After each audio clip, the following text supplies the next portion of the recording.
Good morning everyone. তো আজ আরও একটা দিন নিয়ে আমি উপস্থিত হলাম তোমাদের গৌরী।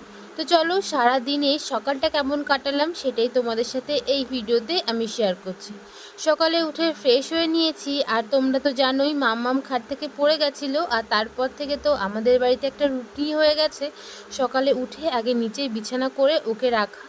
ওকে বিছানাতে রেখে কিছু খেলনা দিয়ে তারপরে আমি চলে এসেছি ওর সকালের খাবারটা করতে, কারণ ও তো 8:30টার মধ্যে বা পরেই খায়। তাই এখন বাজে 8:30, আর ওর খাবার সময় হয়ে গেছে। তাই আজকে দেবো ওকে কলা আর ছাতু। তাই একটা কলা ভালোভাবে ম্যাশ করে নিয়ে তাতে 2 চামচ ছাতু দিয়ে ওটাই হালকা করে গুলে ওটাই আমি ওকে খাওয়াবো। এই খাবারটা খেলে না ও অনেকক্ষণ ধরেই খেলা করবে। আর এদিকে দেখো ওর খাবার রেডি, এখন ওটা রেখে আমি আবার তৈরি করছি বাবুর সকালের টিফিন। বাবু আজ সকালে খাবে ওটস, তাই ওটসটাকে হালকা ভেজে তাতে পরিমাণ মতো জল আর সামান্য লবণ দিয়েই না আজকের বাবুর সকালে টিফিনটা আমি বানিয়ে দিয়েছিলাম। তো এখন আমি মাম্মামকে খাইয়ে নিয়ে তারপরে দেখো আমাদের এদিকের অবস্থা তো এই একদম বৃষ্টি ভেজা সকাল হয়ে গেল। তো চলো তোমাদের ভিডিও কেমন লাগলো জানিও, ভালো লাগলে লাইক কমেন্ট করে বন্ধুরা